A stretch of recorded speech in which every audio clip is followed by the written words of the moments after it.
Le troisième plénum du XX Comité central du Parti communiste chinois, PCC, s'est tenu du 15 au 18 juillet 2024 à Beijing.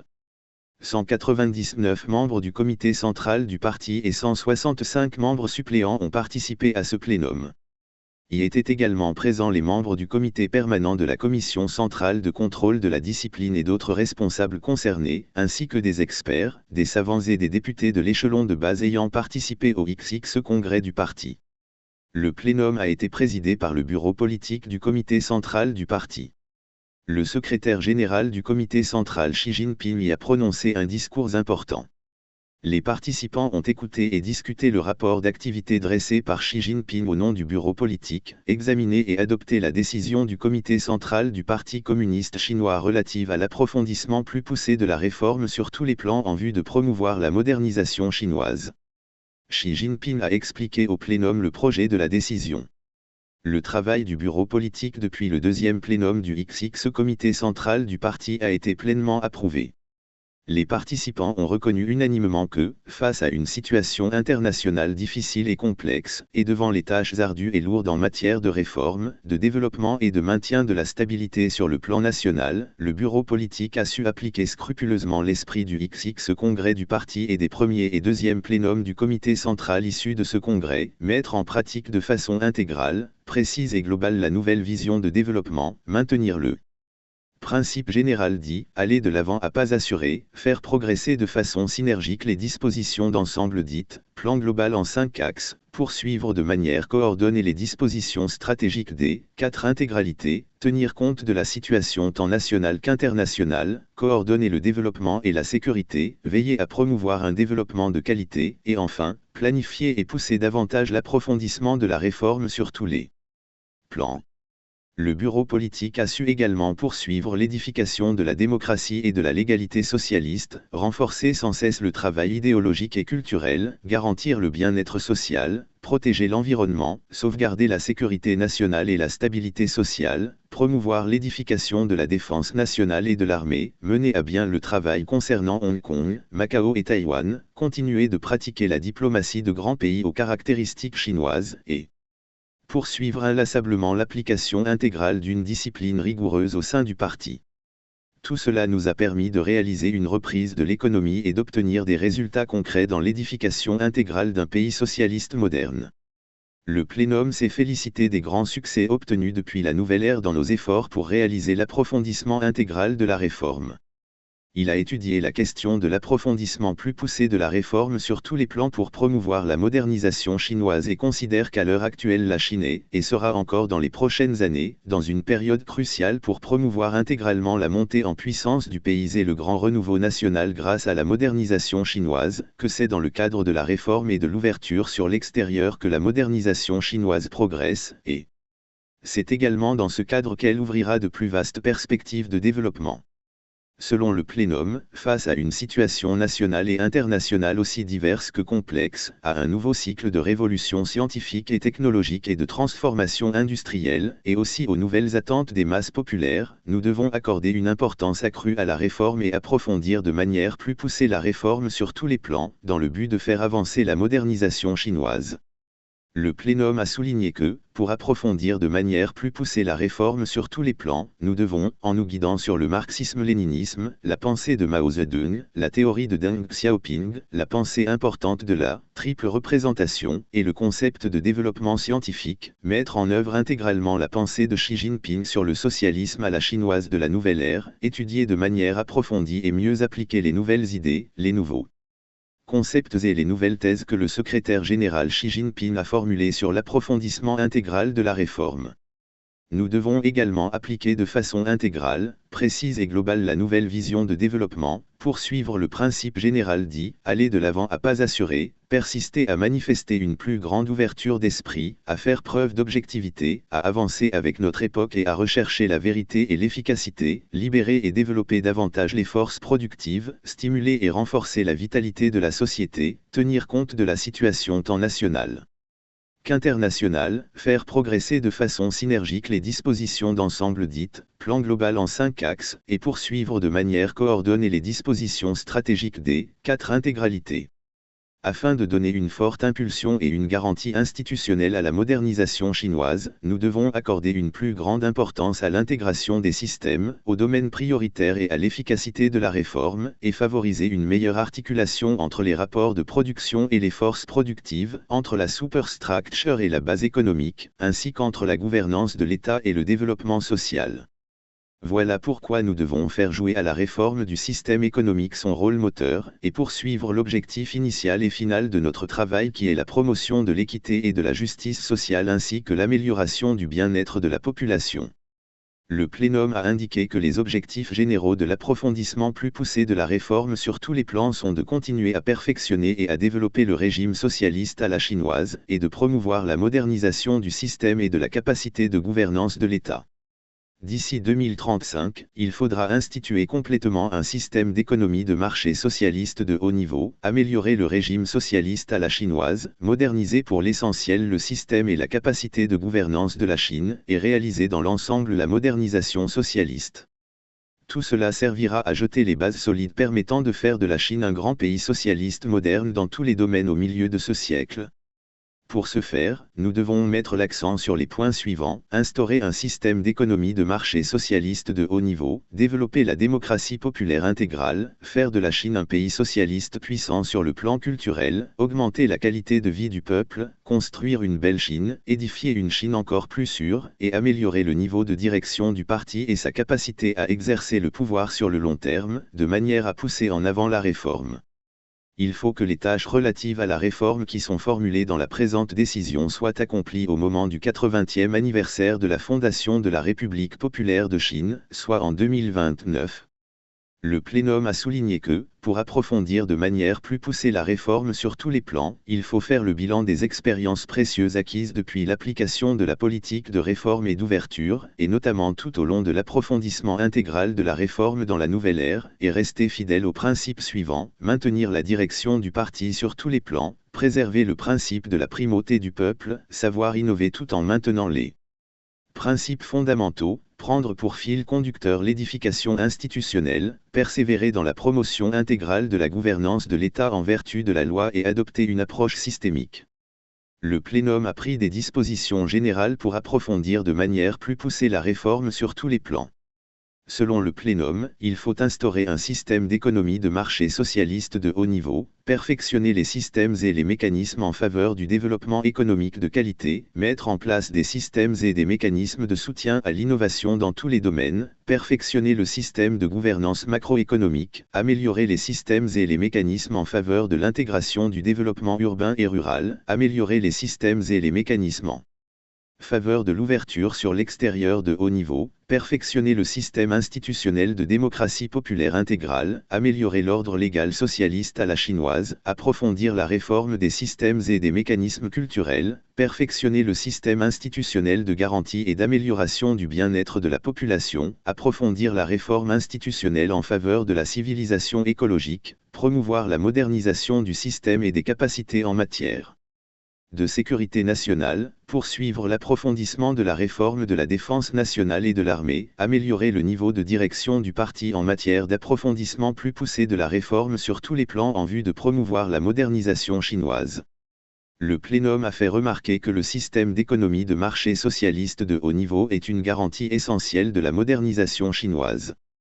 Il faut mieux faire jouer leur rôle aux mécanismes de marché, créer un environnement de marché plus équitable et plus dynamique, et réaliser une allocation des ressources caractérisée par une efficacité optimale et un rendement maximal. Il est nécessaire de faire en sorte que le marché soit à la fois dynamique et contrôlable, de mieux préserver l'ordre du marché tout en remédiant à ses dysfonctionnements, et de fluidifier le circuit de l'économie nationale, en vue de stimuler les forces endogènes de la société ainsi que son dynamisme en matière d'innovation. Il faut continuer à consolider et développer sans relâche l'économie publique, et à encourager, soutenir et orienter avec détermination le développement de l'économie non publique. Il importe de s'assurer que tous les régimes de propriété utilisent légalement et sur une base équitable les facteurs de production, participent sur un pied d'égalité à la concurrence sur le marché et bénéficient de la même protection légale, de manière à ce qu'ils se complètent mieux et se développent en commun. Il faut mettre en place un marché unique au niveau national et parachever les systèmes fondamentaux de l'économie de marché. Le plénum a indiqué que le développement de qualité est la tâche primordiale de l'édification intégrale d'un pays socialiste moderne. Nous devons conduire la réforme en nous guidant sur la nouvelle vision de développement, nous baser sur la nouvelle phase de développement, mener en profondeur la réforme structurelle du côté de l'offre, et parfaire les mécanismes d'incitation et de contrainte favorables au développement de qualité, de manière à trouver de nouveaux moteurs de développement et à forger de nouveaux atouts. Il faut améliorer les systèmes et mécanismes de développement des forces productives de nouvelle qualité en partant des réalités locales, parachever les systèmes destinés à favoriser l'intégration approfondie de l'économie réelle et de l'économie numérique, optimiser les systèmes et mécanismes de développement du secteur des services, perfectionner les systèmes et mécanismes de construction d'infrastructures modernes, et parfaire les systèmes visant à renforcer la résilience et la sécurité des chaînes industrielles et d'approvisionnement. Le plénum a indiqué que l'éducation, les sciences et technologies ainsi que les ressources humaines hautement qualifiées sont les 3 éléments fondamentaux et stratégiques indispensables à la modernisation chinoise. Il faut conduire en profondeur la stratégie de redressement de la nation par les sciences et l'éducation, la stratégie du renouveau national grâce à l'émergence de talents et la stratégie de développement par l'innovation, mener de façon coordonnée la réforme intégrée des systèmes institutionnels concernant l'éducation, les sciences et technologies ainsi que la formation de talents, parachever le nouveau mécanisme de mobilisation des ressources nationales au profit de la recherche, et améliorer l'efficacité globale du système national d'innovation. Il faut approfondir la réforme générale du système éducatif, la réforme du système scientifique et technologique et la réforme des systèmes et mécanismes en faveur du développement des talents. Selon le plénum, un contrôle macroéconomique scientifique et une gouvernance administrative efficace constituent l'exigence interne qui permet de mettre en valeur les avantages du système d'économie de marché socialiste. Il faut optimiser le système de contrôle macroéconomique, coordonner les réformes dans les domaines clés tels que le budget, la fiscalité et la finance, et renforcer la cohérence de nos politiques macroéconomiques. Il est nécessaire de perfectionner le système de planification stratégique de l'État et le mécanisme de coordination globale des politiques, d'approfondir la réforme du système budgétaire et fiscal et celle du système financier, ainsi que d'optimiser le mécanisme destiné à appliquer la stratégie de développement interrégional coordonnée. Le plénum a affirmé que l'intégration du développement urbain et rural est une nécessité absolue de la modernisation chinoise. Il faut coordonner l'industrialisation de type nouveau, la nouvelle urbanisation et le redressement global des campagnes, améliorer de manière globale le niveau d'intégration des villes et des campagnes sur les plans de la planification, de la construction et de la gouvernance, favoriser l'échange des divers facteurs de production entre les villes et les campagnes sur un pied d'égalité ainsi que leur circulation dans les deux sens, réduire l'écart entre les villes et les campagnes, et promouvoir ainsi leur prospérité commune et leur progrès commun. Il faut améliorer les systèmes et les mécanismes en faveur de la nouvelle urbanisation, consolider et améliorer le système fondamental d'exploitation rurale, parfaire le système visant à développer l'agriculture et les régions rurales et à élever le niveau de vie des habitants des campagnes, et approfondir la réforme du système agraire. Le plénum a indiqué que l'ouverture est une marque distinctive de la modernisation chinoise. Il nous faut rester fidèles à la politique fondamentale d'ouverture sur l'extérieur, nous appuyer sur l'ouverture pour stimuler la réforme, tirer profit de notre immense marché intérieur et augmenter notre capacité d'ouverture dans l'élargissement de la coopération internationale, afin de développer notre nouveau système d'économie ouverte de niveau plus élevé. Il faut étendre de manière mesurée notre ouverture en matière de réglementation, approfondir la réforme du système de commerce extérieur, aller plus loin dans la réforme du système de gestion des investissements étrangers en Chine et de nos investissements à l'étranger, optimiser les dispositions d'ouverture régionale, et améliorer le mécanisme favorisant une coopération de haute qualité dans le cadre de l'initiative « Ceinture et route ». Le plénum a souligné que développer la démocratie populaire intégrale constitue une exigence essentielle de la modernisation chinoise. Pour que la souveraineté populaire puisse se traduire de manière concrète et réelle dans tous les domaines de la vie politique et sociale du pays, il faut poursuivre résolument la voie du développement politique socialiste à la chinoise, maintenir et parfaire notre système politique fondamental ainsi que nos systèmes politiques de base et nos systèmes politiques importants, et diversifier les formes démocratiques à tous les échelons. Il est nécessaire de renforcer l'édification institutionnelle garantissant la souveraineté populaire, de parachever le mécanisme de démocratie consultative, d'optimiser le système de démocratie aux échelons de base et d'améliorer le cadre de notre travail en faveur du Grand Front uni. Le plénum a rappelé que le respect de la légalité est une garantie importante de la modernisation chinoise. Nous devons appliquer résolument la Constitution sur tous les plans et défendre son autorité et promouvoir de façon coordonnée les réformes touchant tous les maillons, qu'il s'agisse de la législation, de l'application de la loi, de l'exercice du pouvoir judiciaire ou du respect de la loi.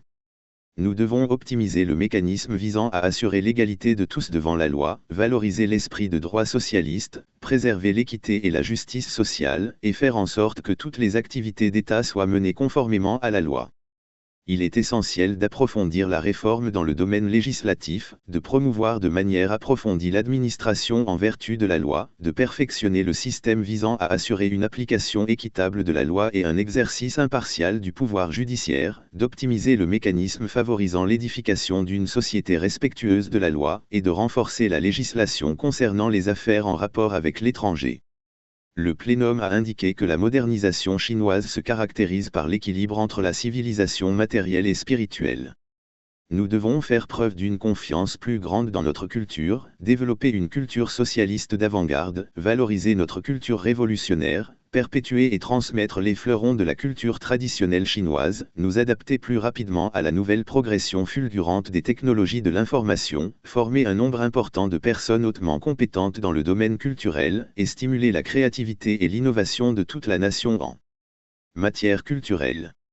Il faut améliorer le système de responsabilité en matière idéologique, optimiser le système de services culturels et d'offres de produits culturels, perfectionner la gouvernance générale du cyberespace, et rendre la communication internationale plus efficace.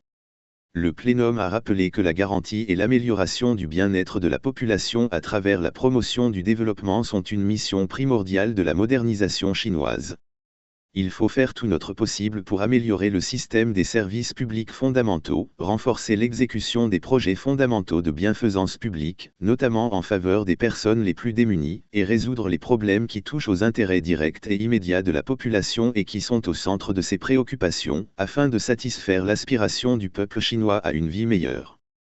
Il est essentiel de perfectionner le système de répartition des revenus, d'améliorer la politique de priorité à l'emploi, d'optimiser la protection sociale, d'approfondir la réforme du système médical, pharmaceutique et sanitaire, et de parachever le système de soutien et de services en matière de développement démographique. Le plénum a affirmé que la modernisation chinoise se caractérise par la coexistence harmonieuse entre l'homme et la nature. Nous devons améliorer le système de civilisation écologique, faire progresser de manière synergique la réduction des émissions de carbone, la diminution de la pollution, l'extension des espaces verts et le maintien de la croissance, et prendre des mesures actives pour lutter contre le changement climatique. Nous accélérerons la mise au point des systèmes et mécanismes permettant de concrétiser l'idée selon laquelle la nature est la source de toutes nos richesses. Nous devons perfectionner le système fondamental de civilisation écologique, le système de gouvernance en matière d'environnement et le mécanisme de développement vert et bas carbone. Le plénum a indiqué que la sécurité nationale est une base solide et durable de la modernisation chinoise. Il nous faut appliquer intégralement le concept global de sécurité nationale, parfaire les systèmes et mécanismes de sauvegarde de la sécurité nationale, réaliser un cercle vertueux entre le développement de qualité et la sécurité de haut niveau, et assurer à notre pays une stabilité durable.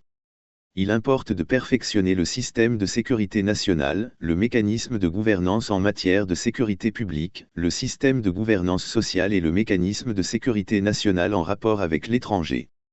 Le plénum a rappelé que la modernisation de la défense nationale et de l'armée constitue un élément essentiel de la modernisation chinoise. Nous devons maintenir la direction absolue du parti sur l'armée populaire et appliquer de manière approfondie la stratégie visant à renforcer l'armée grâce à la réforme pour offrir une garantie solide permettant de réaliser, comme prévu, l'objectif du centenaire de l'armée populaire de libération, et dans l'ensemble, la modernisation de la défense nationale et de l'armée. Nous devons perfectionner les systèmes et mécanismes de direction et de gestion de l'armée populaire, et approfondir la réforme du système d'opérations interarmées et les réformes relatives à l'interaction entre les forces militaires et la société civile.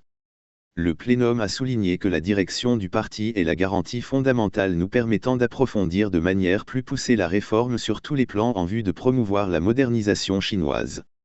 Nous devons nous imprégner de la signification cruciale de la double confirmation, raffermir les 4 consciences et la quadruple confiance en soi, et préserver résolument la position centrale du camarade Xi Jinping dans le comité central et le parti ainsi que l'autorité et la direction centralisée et unifiée du comité central du parti.